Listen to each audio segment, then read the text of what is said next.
U kuhinji 5 elemenata pripremamo naravno hranu različitih oblika, različitih konzistencija, okusa, boja, mirisa. Sve kako bismo potaknuli naš unutrašnji sustav na potpuno izražavanje, na jednu cjelovitu informaciju koju želimo prezentirati ovom svijetu. I to se sve događa u kuhinji.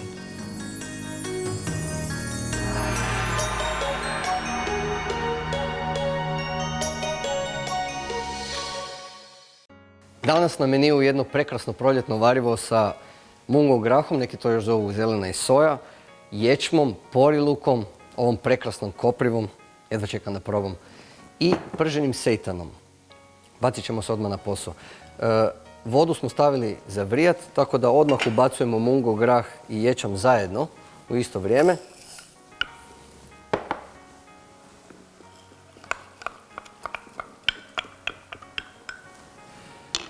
Dakle, u ovo varivo, malo jače proljetno varivo, smo stavili i mungo grah i ječam i žitaricu i mahunarku.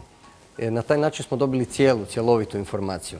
Dakle, kad idu alge, mahunarke, žitarice i povrće, onda smo zapravo pokrili biološki gledano cijeli jedan spektar. Na taj način opet podržavamo cjelovitost u nama, plus dobivamo super jako varivo. Dakle, zelena boja, mungo graha, grah imamo u različitim naravno bojama, različite boje su za različita godišnja doba, odnosno različite elemente.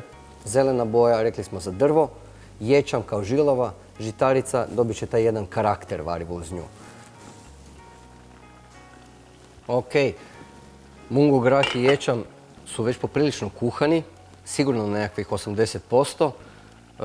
Vode su dosta upili, tako da dodat ćemo još malo vode za povrće koje čeka ovo iznimno putovanje. Da vidimo. Ok, hoću da bude taman gusto opet. Dalje, nastavljamo sa porilukom. Ok, opet jedna klasična biljka, namirnica, čiste energije drveta. I opet imamo taj donji dio, gornji dio, lisnati gdje se širi, otvara se prostor, ekspanzija, yin moment i opet ovaj yang dio. Tako da kad kuhate uvijek određujete da li želite više upravo tog, konkretnijeg jednog, da li hoćete nešto jače ili želite nešto da vas otvori, da vas učini laganim, prozračnim, onda uzimate gornji dio recimo biljke. Isto je kod korijenastog povrća sa recimo mrkvom i lišćem mrkve ili sa peršinom, bilo čim takvim. Celer lišće je posebno dobro, njega se može raditi u tempuri i to, ali doći ćemo do toga. Dok se ovo tu još zagrijava, ova voda koju smo dodali, idemo pripremiti naš poriluk. Režemo opet u koso na komade od možda centimetar, idealno. Rezao bi sigurno na barem 2-3 cm širine kad bi bila zima, na što veće komade. Ovako već sad režemo prema sve manjem. Kad dođe ljeto, onda će se poriluk narezati skroz na tanko i samo ubacivati pri kraju nekog jela. Još uvijek su, dok su dani relativno svježi ili noći još uvijek svježe, stavljam ipak ovaj donji dio biljke prvo unutra.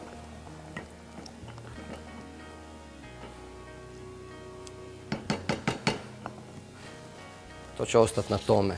Rađe ću onda dodati jedan drugi moment sa koprivom. Ovaj čvrsti dio dolje, ovo je malo prežilavo. To ću otkinuti rukama, pripremiti lišće koprive. Kopriva je jedna predivna biljka, šta bismo rekli, energija drveta, ali već poprilično vatre. Ima taj ljubičasti plamičak na kraju svakog lista, ima poprilično vatreni izgled čak. Tako da recimo prema ljetu puno koprive možete koristiti. Želite što više zelenog povrća koji ima tu jednu divlju komponentu recimo, ne? Tako da na taj način podržavate i svoju neobuzdanost. Da, neobuzdanost, da. Iako se to često zna obuzdavati, riječ neobuzdanost upravo opisuje svoje pravo značenje. Kad je čovjek slobodan, jedino onda može slobodno kreirati. Inače, kad god režete dijelove biljke koji su vam bitni za određene aspekte vaše psihe, ličnosti, vi se zapravo lišavate toga. Prema tome, uvijek uzimate cjelovitu namirnicu i dobivate cjelovitu informaciju kroz sebe. Ok, Ovo ću ipak malo samo poklopiti. Ne želim gubiti previše tekućine ovdje. Kopriva neka čeka ovdje. A mi ćemo se baciti na seitan. Dakle, seitan je opet spada pod jedan fini protein kao zamjena za meso ili nešto takvo. Danas ćemo ga pržiti. Opet ide u vrlo malo ulja. Prije toga ćemo ga staviti marinirati u tamari. Dakle, režem ga kao odreske, kao na neke fine šnite, možda pola centimetra do centimetar širine.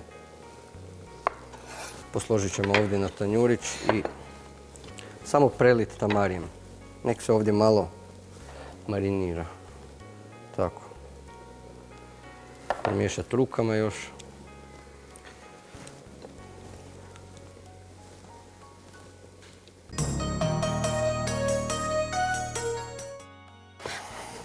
Režem ostatak ovog poriluka, ovaj gornji dio. I to bacamo u varivo. Seitan nam se ovdje marinira u tamariju.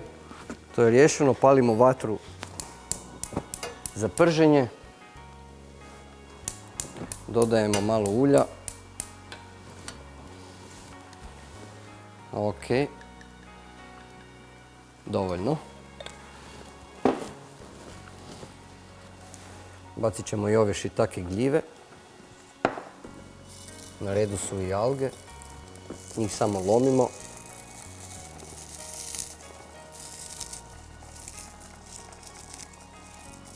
Tako. Alge. Otprilike recimo 1 žličica alge dnevno. Ne više od toga. Imaju one i joda i magnezije, svakih minerala.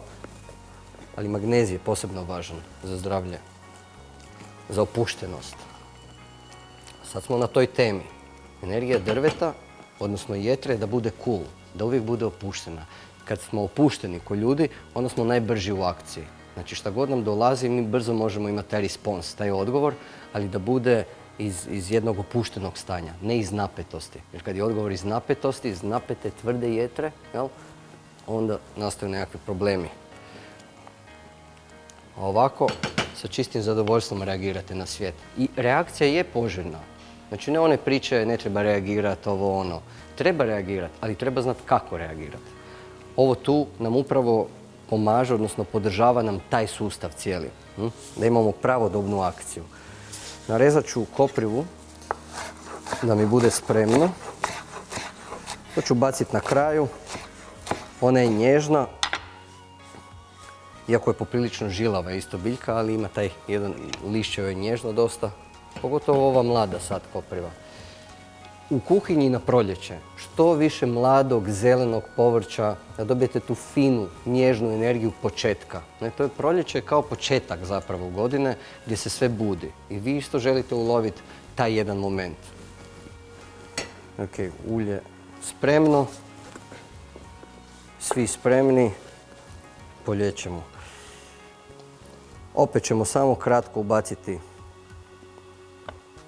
seitan u brašno i to je spremno za prženje. Možda minutu, dvije, s svake strane malo da dobije zlatnu boju i to je to. Ako biste išli u varijantu da dobije onaj malo zagoreni dio kao crno, što je dobro, ali onda ste istaknuli više energiju vatre. Vatra je uvijek ono što je malo zagoreno, kao čađavo, kao ugljenasto. To je okej. Recimo na zimu kad se kuha zna se dogoditi to da se žitarice toliko vode ispari, odnosno u toliko minimalno vode je rađeno da se dogodi da se malo zapeče ono dno. Većina ljudi to kao ne vole, ali u principu sa time dobivate čistu vatru, odnosno čistu esenciju vatre, riješenu sve vode.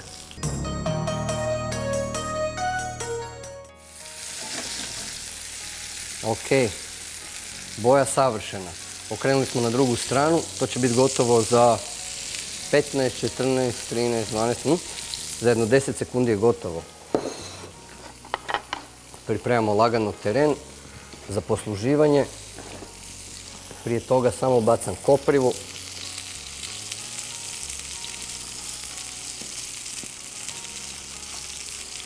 Ovdje gasim vatru. Ok, vrijeme za seitan da promijeni lokaciju. Na brzinu. Sve je brzo. Kad je vatra, onda je sva brza energija. Za razliku od zime, kad kuhamo varivo sat, 2, 3 sata, lagana, tiha, spora energija. Nema puno priče, nema puno vrzmanja.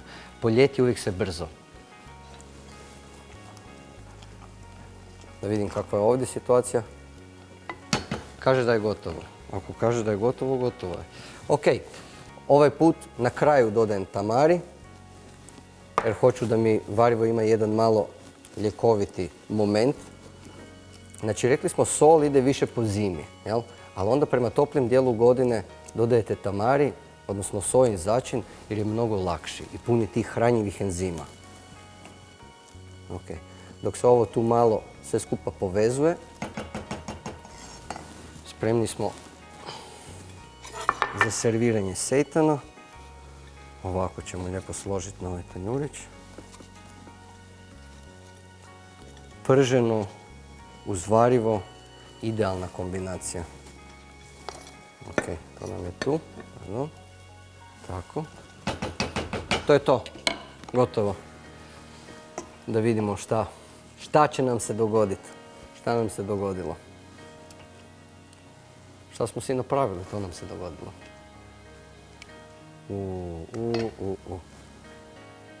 Prekrasno gusto varivo, mungograh, ječam, poriluk, kopriva, shiitake gljive. Wow. Ovo je baš jako hranjivo varivo. Uz ovaj seitan, ovaj obrok zamjenjuje jednu proljetnu i ručak i večeru, bez ikakvog problema. Tako da, kad god želite hranjivi obrok, ovo bi preporučio. Dobar tek.